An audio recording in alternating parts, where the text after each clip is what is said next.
Buenas otra vez a esta semana con Raquel. En esta segunda media hora estamos hablando con Juan Zapata sobre varios temas, pero vamos a empezar con, ya que estábamos hablando sobre el túnel con Luke Weinberg, lo que tuvo que ver Tallahassee con eso. Vamos a hablar más sobre el condado, pero tenemos que empezar con los años que estuviste en la legislatura y claro, cómo eso impacta lo que ocurre aquí en el condado de Miami-Dade. Bienvenido. Muchas gracias, un placer estar aquí contigo. Mira, interesante lo del túnel. Yo estuve en la legislatura del 2002 hasta el 2010 y en los últimos años que estuve ahí el tema de los fondos para el túnel se convirtió en un tema muy importante y hasta llegó a un punto donde el Estado amenazó y tomó acción en quitarle esos fondos aquí al condado de Miami-Dade y a ese proyecto que hubiera significado pues la cancelación de ese proyecto que es tan importante para nuestra comunidad. Y yo como presidente de la delegación legislativa del condado, trabajé con mis colegas para pues, asegurarnos que esos fondos se volvieran a poner en efecto para ese proyecto y bueno, ya hemos visto los resultados y yo creo que en el video pues, ya se vio el progreso que se ha podido hacer. Claro, y es increíble, pero una cosa que muchas personas no entienden es el vínculo claro que existe entre Tallahassee y lo que ocurre localmente y obviamente la mayoría de las razones es porque toma tanto tiempo, ¿no? Sí. Porque en tu caso trabajaste en eso, pero mira cuánto tiempo ha tomado para que veamos exactamente lo que está ocurriendo. Y hay otros temas parecidos a eso cuando hablamos sobre el tiempo que serviste en Tallahassee, que es importante que la comunidad se acuerde. De proyectos que trabajé. Bueno, hay muchos, ¿sabes? Yo nunca fui uno de esos que me mantenía muy en mente lo que hacía. Yo seguía trabajando y siempre había muchos intereses, pero lo que mencionas es importante. Lo que pasa en Tallahassee, los proyectos y cómo se van financiando esos proyectos, siempre son basados en unos planes maestros de largo plazo, o sea, de 5 a 10 años. Y es importante, pues, que obviamente la delegación legislativa aquí del condado trabaje muy a mano con los gobiernos locales para asegurar que proyectos, especialmente son proyectos grandes, por ejemplo, lo que estamos viendo ahora en la Palmetto y la 836, eso fue un proyecto que recibe gran parte de sus fondos del Estado, que eso fue un proyecto que también se estuvo planificando por mucho tiempo, que empezó durante el tiempo que yo estuve ahí y ahora se está viendo el fruto una vez que ya salí. Al igual otros proyectos que se están haciendo en el Turnpike, en Chrome, muchos proyectos de infraestructura siempre se basa sobre proyectos estos a largo plazo. Pero mira, hay siempre una batalla aquí para proteger los intereses del condado. Nosotros algo que hicimos mucho fue en el área de Medicaid. Ahora se han implementado unas reformas del Medicaid, pero cuando yo estuve en la legislatura siempre se trató de implementar eso antes. Nosotros, la delegación, trabajó muy bien en no permitir eso porque eso iba a tener un impacto debido a que no se entendía bien cómo esa reforma iba a funcionar y cuáles iban a ser las consecuencias de esas reformas. Pero ya que se entiende mejor las consecuencias, pues se pudo,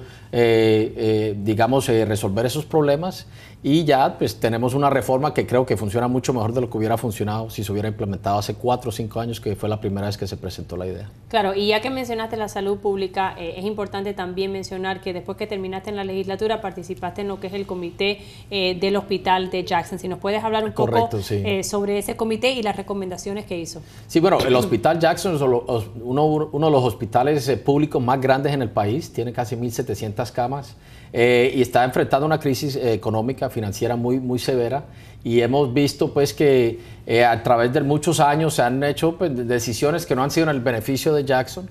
Ha cambiado el mercado de salud en esta comunidad. Yo creo que todo lo que hemos visto, los cambios con estas nuevas clínicas y las HMOs y demás, y cómo han ido cambiando y que ya se ven mucho esto es lo que llaman Urgent Care Clinics y estas clínicas, por ejemplo, de León y otros que tienen sus clínicas ya más cerca a la comunidad, han visto esos cambios. Jackson nunca hizo esos cambios. Y eso lo puso en una situación pues no competitiva en el mercado y ha llevado a la crisis que tiene. Parte de eso ha sido de que tiene sus vínculos de gobernación directamente atados al condado, a la comisión del condado. Y la comisión siempre ha sido muy lento y reacio a de verdad tratar de enfrentar esos temas y permitir que Jackson tome los pasos que tiene que tomar para ser un hospital no solamente de alta calidad, que lo es, pero sino también que sea económicamente sostenible a largo plazo. Y lo que el grupo que yo lideré, que eran todos ejecutivos, presidentes de otros hospitales, sacamos una serie de recomendaciones y la principal que era que se creara una junta directiva independiente de la comisión para que se pudiera enfocar 100% en decisiones que beneficiaría al hospital y no en decisiones políticas. Y creo que con el tiempo eso se va a tener que dar para que Jackson sea el éxito que puede ser en esta comunidad. Porque repito, en lo que es la calidad y el equipo médico que existe en Jackson y la forma, el centro de trauma que tienen y demás, es de lo mejor que hay en el país. Y eso se tiene que mantener como una opción para el público, ¿no? Como hospital público. Pero al mismo tiempo uno no puede descuidar lo que son las finanzas de esa institución, ya que está perdiendo tantos, los cientos de millones de dólares que ha estado perdiendo. Y aunque ha mejorado la situación ahora, no significa que en el futuro, mientras el mercado sigue cambiando, el mercado de salud siga cambiando, que el hospital no pueda posicionarse adecuadamente para esos cambios.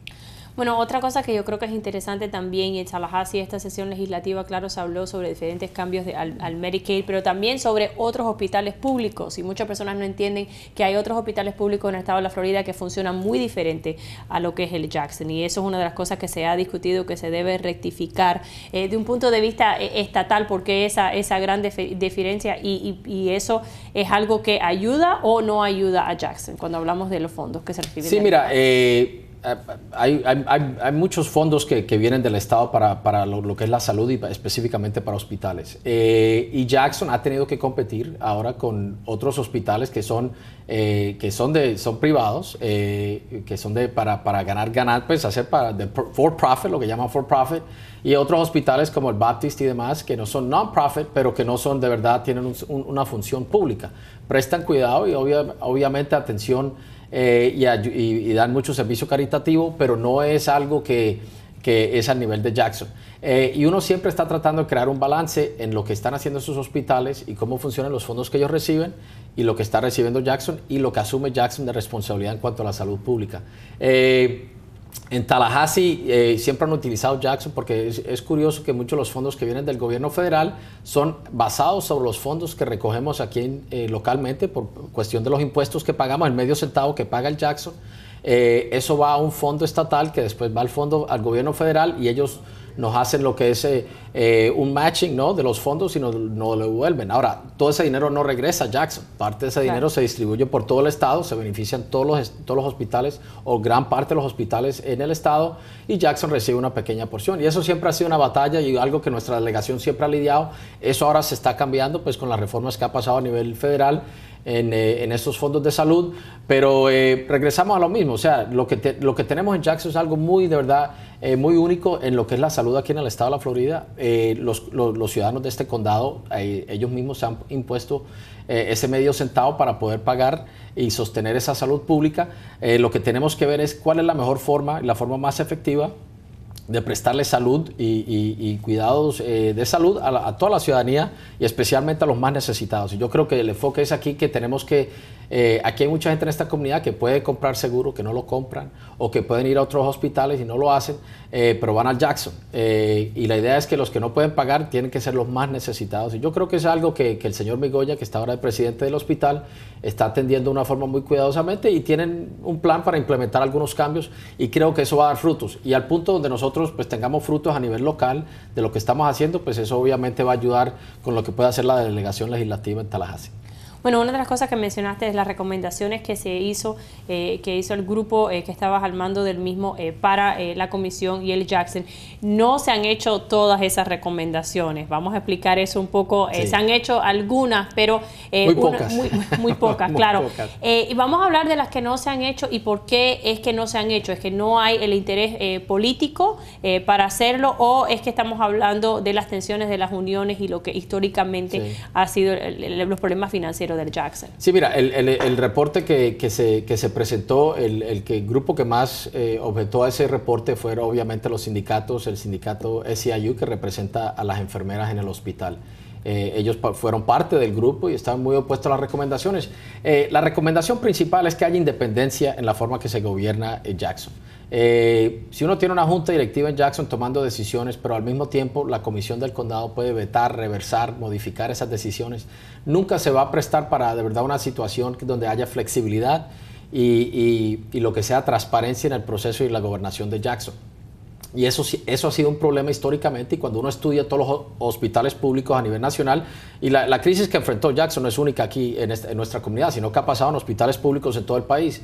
Y si uno ve lo que han hecho estas otras comunidades, ellos han adoptado un modelo similar al que nosotros presentamos, que era independencia, mantener la misión, una misión pública de servir a los más necesitados en nuestra comunidad, un hospital abierto para el beneficio de toda la comunidad, pero al mismo tiempo tener el beneficio de los hospitales privados, que son tener una junta directiva enfocada al 100% en el bienestar económico y de mantener una alta calidad de servicio en el hospital. Y eso ha dado resultados en el resto del país y estamos convencidos que eso daría resultados aquí.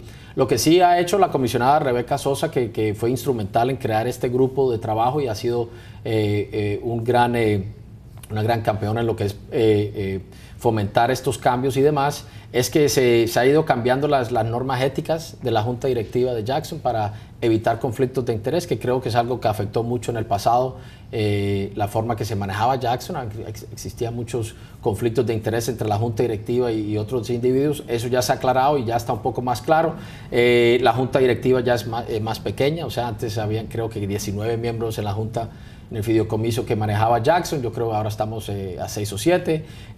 Y tenemos también la comisión, pues soltó un poquito. Antes se necesitaba la mayoría de los votos para reversar una decisión que tomaba la Junta Directiva, ahora son dos tercios de la comisión. O sea que eso poco a poco ha ido ayudando, se va creando ese espacio entre Jackson y la comisión, que creo que a final de cuentas va a dar muy buenos resultados. Claro, y la última recomendación fue el despido de más de 1,000 empleados. Sí se llevó delante la comisión, pero la comisión decidió no tomar una votación, que muchos de nosotros que estábamos siguiendo ese tema estábamos de acuerdo, porque yo creo que, como dices, empieza a crear esa distancia y una conversación un poco más honesta sobre la reforma que tiene que tener Jackson. También ahora se está hablando sobre la relación que hay con la Universidad de Miami. Se ha añadido una relación con FIU, que yo creo que es muy importante, que ha sido una universidad que de un punto de vista de crecimiento ha tenido mucho éxito en nuestra comunidad, pero también definiendo esas dos relaciones y cómo funcionan.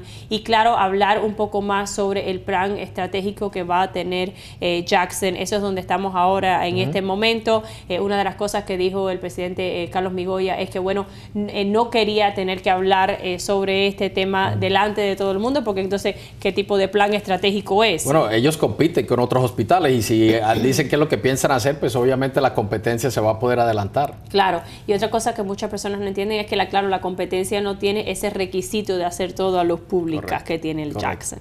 Bueno, hablando de las reformas, vamos a tomar una breve pausa, regresamos para hablar sobre el condado y las reformas que se están considerando en el mismo, y también sobre las áreas no incorporadas, una de las cuales ha representado por más de 8 años. Regresamos en unos momentos con Juan Carlos Zapata. Quédese en sintonía.